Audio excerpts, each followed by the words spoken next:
So, boss, how come you let Twinkletoes escape? I did it on purpose.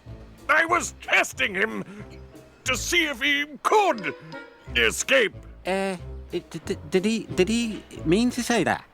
Playtime's over, Splodge. Now it's time for the next lesson. It's called How to Stop Being Stupid.